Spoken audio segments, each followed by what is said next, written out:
G'day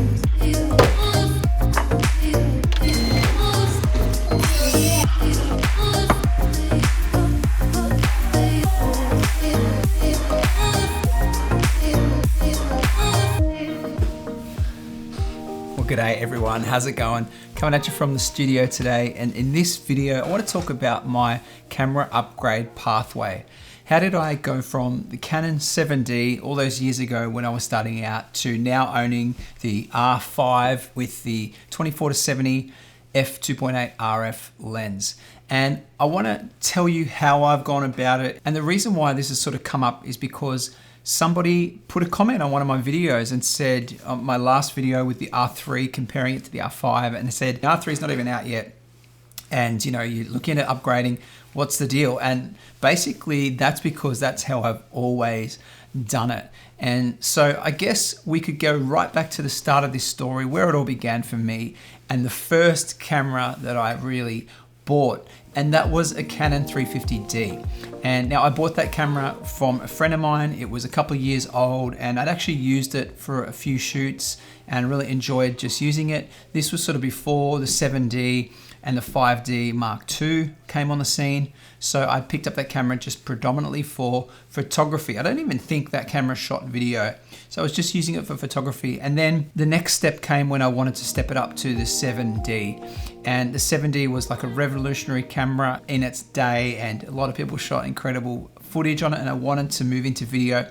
So I saved up for about 6 months and I bought the 7D. Now, one of the things I've always done with cameras is I've never really bought full price. And one of the reasons for that is because I always try and find an option where I can save a few $100s from a new camera. I know that as soon as you take a brand new camera out of the store, put some shutter actions on it, use it in an environment, take it to the beach, that kind of thing, you're devaluing that camera, and you're going to lose a few $100 value as soon as you take that camera, you know, out of the store. So I'd always look for a way to buy a camera. So it happened that I was looking at great import companies to get this first 7D, and there just wasn't anything that was really compelling or that I trusted fully. This is when I began my journey. Great importers like a camera reseller that sells through China or through Thailand or another place like that. I was looking to get it really on the cheap, but I thought, look, I'm going to go to a reputable company in Australia, and that was Cameras Direct, not sponsored, but Cameras Direct. I got a lot of things from them in the beginning when I started my journey. And anyway, I went to them and I looked at the cameras, and they actually had a 7D there in the store that had been used for one wedding. Now, what Canon does with their premium customers, if there's a problem ever with any of your cameras, you can take it into Canon and they'll give you a loaner. And that's what happened with this camera. They basically gave this person a loaner. He went and shot one wedding on it. I think he shot about 1,200 photos, and then he gave that one back to the store. So essentially, I was looking at this camera. It looked brand new. It had not one scratch on it. It had been cleaned, refurb, they changed the battery, brand new battery, and all the accessories were still pristine, hadn't been touched. And they said, look, you can have this camera for $400 off. So instead of it being maybe $1,850 or something like that, it was only like $1,400 or $1,500. So right there and then on the spot, I wasn't planning to buy one that day, but I bought that camera and I walked out the door with the Canon 7D. And so that was the sort of start of my, you know, professional, I suppose you could say, or prosumer level cameras in the DSLR range with Canon. And from there, once the 5D Mark II became more prevalent, then I looked at upgrading that. Now, I was looking around for a 5D, and I had the 7D still, but I wanted 2 cameras so I could start to do bigger shoots and stuff like that. And so this is about probably a year later after getting the 7D. I had no problems at all with the 7D. The image was great for what it was, but I began to look around and I found a camera that somebody was selling on Gumtree. And this is another way that I've really done well with getting my camera gear upgraded for a really reasonable price. So he was selling a Canon 5D Mark II, and he had a bunch of lenses with it as well and some stuff, and he was literally selling it for such a low price because at that time not a lot of people were buying camera gear. The market was a little bit down, and I just happened to find his ad on Gumtree, which is like a Craigslist here in Australia. And so I drove to his house, I looked at all the gear, and then I offered him a lower price cash, and I said, And he had it advertised, I think maybe for $3,200 or something like that for all this gear, and the 5D Mark II as well. There was a 7200 lens, there was a 24 f1.4. He had all this really great accessories, a tripod, a bunch of other stuff. And it was advertised for $3,200. And I said to him, I'll give you right now, cash, $2,400. And he said no. He said no, $2,400 is too low. He said, if you can give me $2,600 cash right now, you can take it. Take all the stuff. So I said, right, $2,600 cash. Now I actually had to go and get another $200 because I didn't have that with me. I always just go with the money I've got, and I'm not really prepared to budge on that when I bargain for stuff. But I went to the bank, which was just down the road. I got another $200. I went back to his house. I gave him the full amount, $2,600, and I took all the gear with me.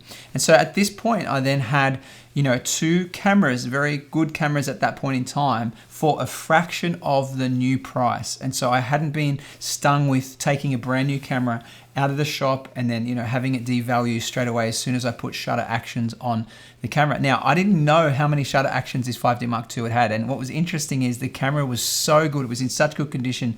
It looked brand new. And his story was that he had taken it because he wanted to do real estate photography. He'd shot a couple of houses and realized that it's really hard work and that he didn't really want to go down that road because of the amount of work involved in doing that, and because he wasn't really able to charge a lot for it. So what ended up happening was I ended up getting an almost new camera. And when I looked at how many shutter actions were on that camera, it only had 600 shutter actions on that camera. So it was almost as if it was a brand new camera. So now I got the 7D and the 5D Mark II. And the next camera that caught my eye was, of course, the 5D Mark III. And that came out and it was like a new camera on the market.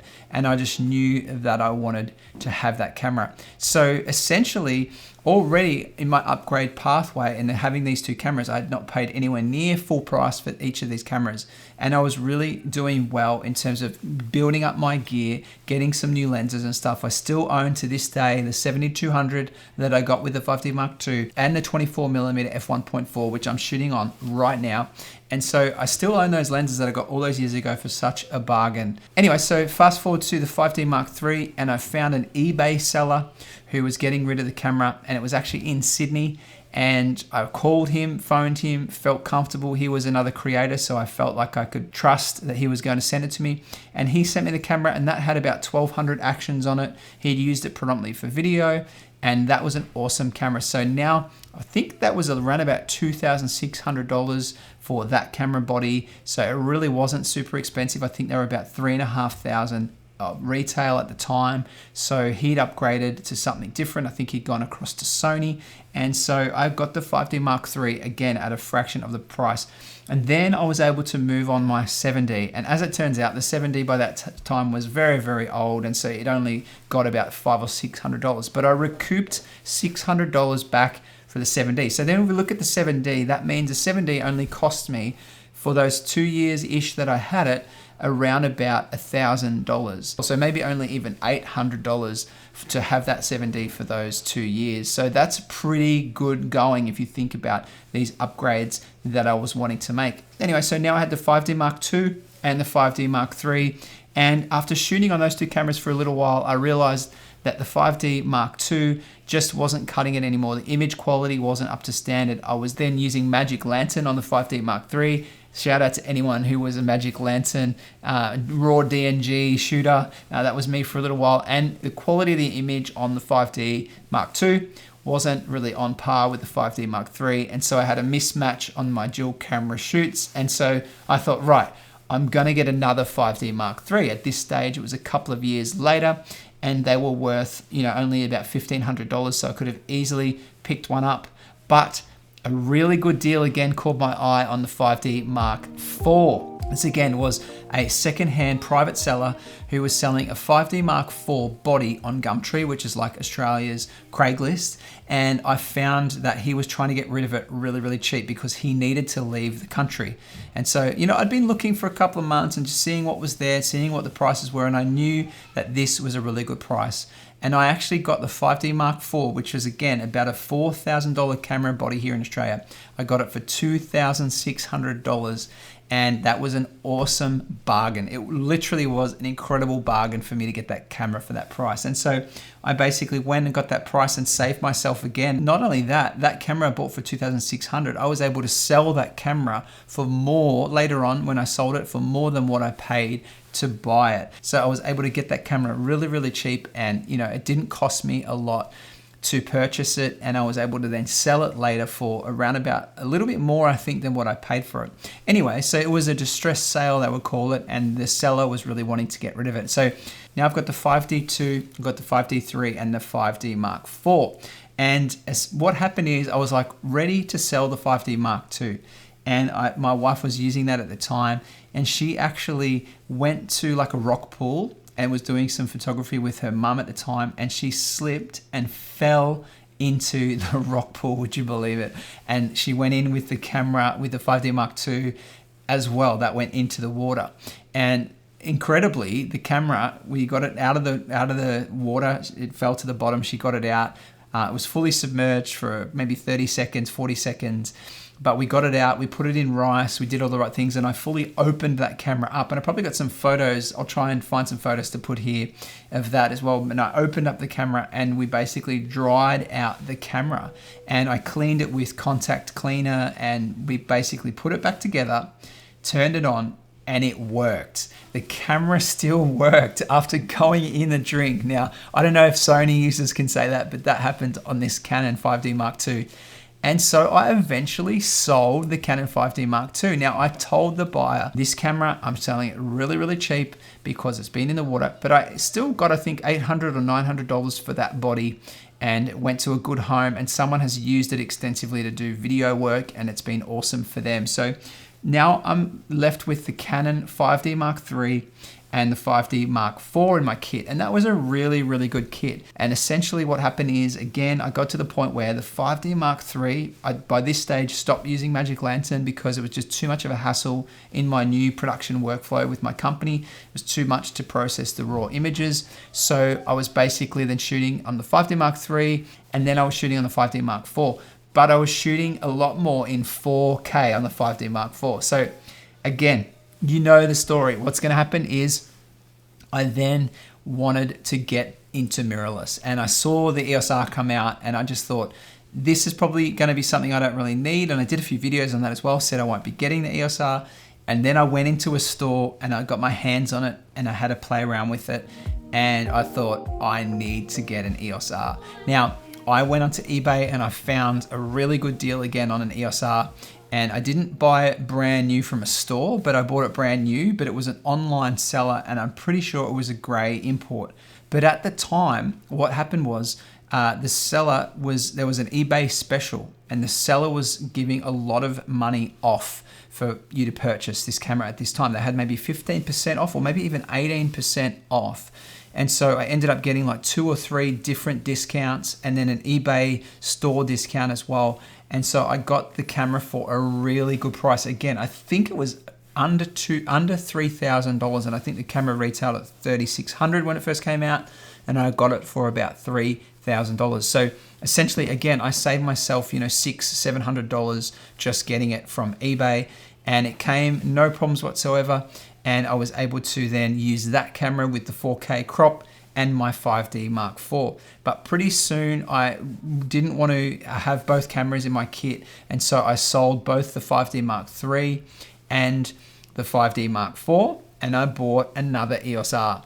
And so then I had 2 EOS Rs, and again, the EOS R that I bought, the second one, I bought it off a creator who had bought all the kit and got everything ready, and then moved on from the EOS R to a Panasonic. And his company had given him a Panasonic, the GH5, I think, no, maybe the S1 it was. And so he had the EOS R, he had a battery grip, he had the 35mm f1.8, he also had the ND filter for it. And I think this is probably the setup here. Everything here except the battery grip is not on at the moment, but that's what I bought. So I bought that for $2,600 total. And I think all up, it was maybe about $4,000, but he just needed to move it on and it wasn't selling for him. So he just kept lowering it. And I happened to see it and ring him, and he came over my house, looked at everything. It was great. I only had, again, about 2,000 shutter actions on it, and I bought it. Then essentially I had 2 EOS Rs. And that was my kit for a while. And it's basically, after that was the only time that I bought a new camera, which is the R5 I'm shooting on right now, without selling something else or selling another piece of gear to get the R5. And I bought the R5 again off another Gumtree seller who bought the camera from, I think, a trip that he did overseas, brought it into Australia, and then sold it with the 24 to 70 f2.8. And so all up, I think I paid around about 9,500 Australian dollars for the camera, the R5 and the lens. And I bought that cash out of my business. And that was the first time that I'd actually not needed to sell something or save a lot of money and save up for something. I was just able to, we had money come in, we'd done a few big jobs, money came in, and I was just able to go and buy the R5 with the 24 to 70 f2.8. So that's kind of my upgrade journey. And that's why every time a new camera comes out, I look at the camera specs and I think, man, will this fit in my workflow? Will this kind of be something that I would purchase? And the R3, as you would have seen in my last video, it didn't do it for me. It's not going to be something I upgrade to from the R5.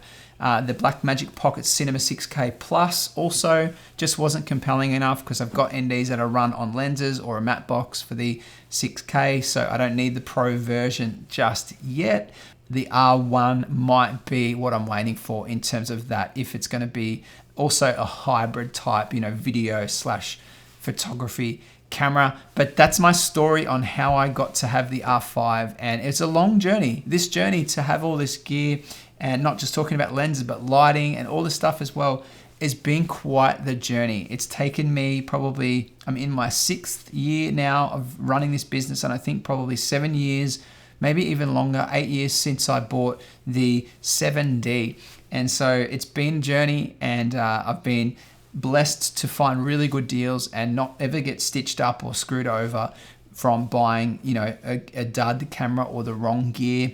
And I've been really blessed that way. But I'm just privy to what's out there, what the prices are for gear. And let me finish by saying that the R5 really is an upgrade from the EOS R, and it really has upped my game in video production. And so I would highly recommend that if you can save money, if you can make sure you got enough profit when you're doing jobs, when you're selling your work, make sure there's enough profit in there, not just to pay the bills and everything and keep the company afloat, but also to upgrade your camera gear. It's necessary to keep on the cutting edge, I believe, of new technology. And not that you're a gear slut, as they would call it, but you want to be always on the newest technology. The autofocus is always going to be better in newer cameras. The speed of capture, the quality of the image sensor, every single thing just keeps stepping up and up and up every new iteration of these cameras. And I would say if you can stay on the edge of it and keep a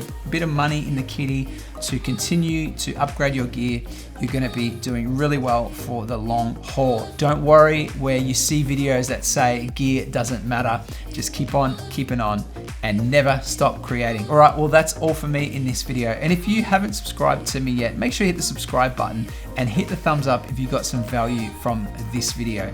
Whatever you think about upgrading, if you think, man, that next camera is so far off, there's so much money, just save and be diligent. It is possible. All right, we'll see you in the next one. Bye for now.